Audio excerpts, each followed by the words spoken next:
Hi, I'm Francesca James, the founder of the Great British Entrepreneur Awards and Community. The coronavirus pandemic has caused chaos for many UK businesses, yet the crisis does seem to have brought out the raw entrepreneur in some business owners and leaders. In this series, we're shining a spotlight on and speaking to the entrepreneurs behind businesses who have adopted a plan B or changed their business by pivoting to models to either still serve their customers or help the country in an entirely different way.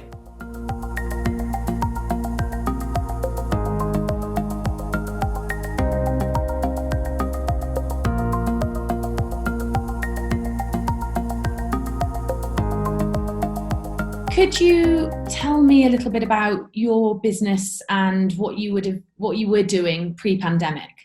Sure. So Pinpoint Media pre-pandemic was a video animation agency.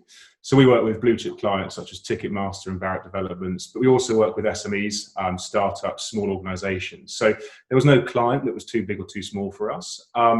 Obviously, during the pandemic, we had to pivot ever so slightly in terms of not necessarily filming the standard marketing material that we might normally have done so, and actually pivoting more to animation, more to the non-contact services, which was fine. And as we come out the back of this, we can see that actually people like Barrett Developments, aggregate industries, those construction orientated businesses are starting to need the film orientated service again, to sort of bring people back to work safely.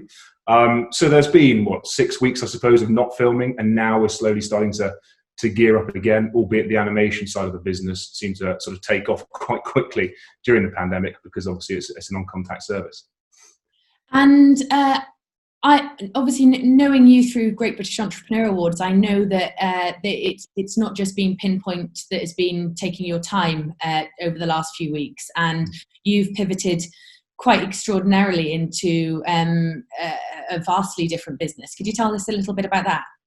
Yeah, sure. So Easy Breathing, which is a business we set up during the pandemic, essentially came off the back of a relationship we had with our contacts out in China. With Pinpoint, we actually produce video brochures, which get manufactured in China. As they pivoted to producing face masks and the like for PPE, we also pivoted and started this other business to help supply essentially the UK with face masks and PPE. Now, that worked really well. We had some contacts in Amazon, and since then we've managed to secure a purchase order for 30 million face masks, which are being delivered over the next 7 weeks. And we're speaking directly to the Cabinet Office as well, and Matt Hancock's department as well, also in terms of supplying the government with face masks, because you'll see in the news that they need to be used by members of the public in the next couple of weeks.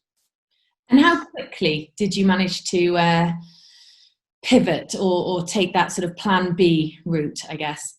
It happened, I kid you not, overnight. It was really, really quick. And again, it wasn't through the fact that we wanted to pivot and we wanted to start a PPE business.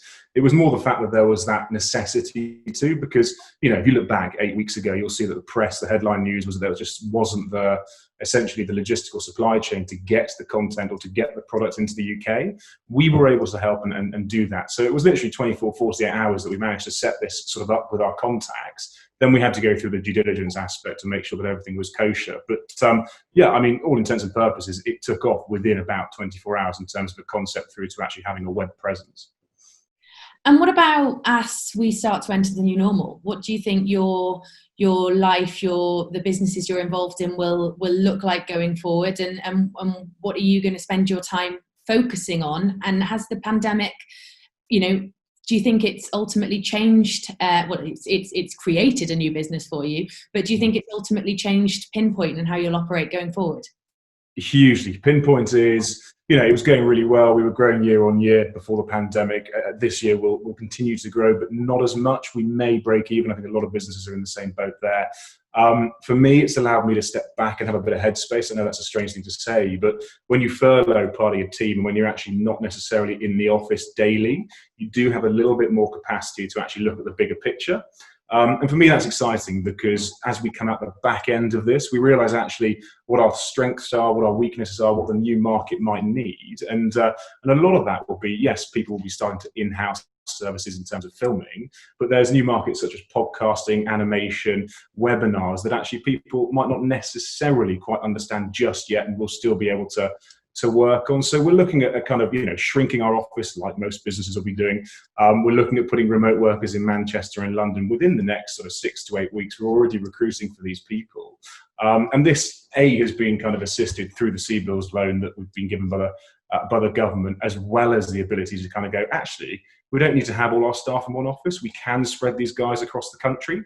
And for us, that's quite exciting. We've now got a 3-year growth plan to really hit the ground running, to put new execs in place, new staff, and hopefully grow fairly rapidly. And one final question: Have your landlords been supportive of you during this time, and have other partners and organisations that you work with? Or do you think they'll support this transition into a new remote pinpoint organisation? Yeah, the new normal is a buzz phrase that everybody's using at the moment. Nobody really understands what that new normal looks like. I think, in terms of the landlords and suppliers that we've been working with, they've all been very, aware and sort of accommodating.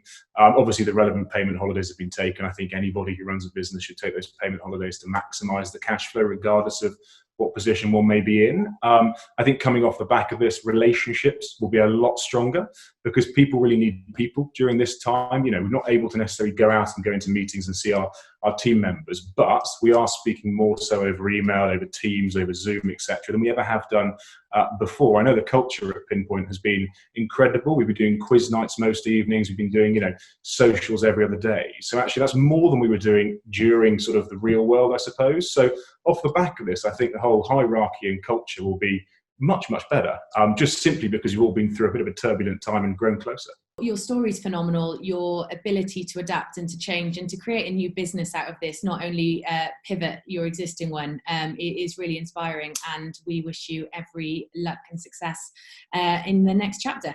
Thank you. Thank you very much.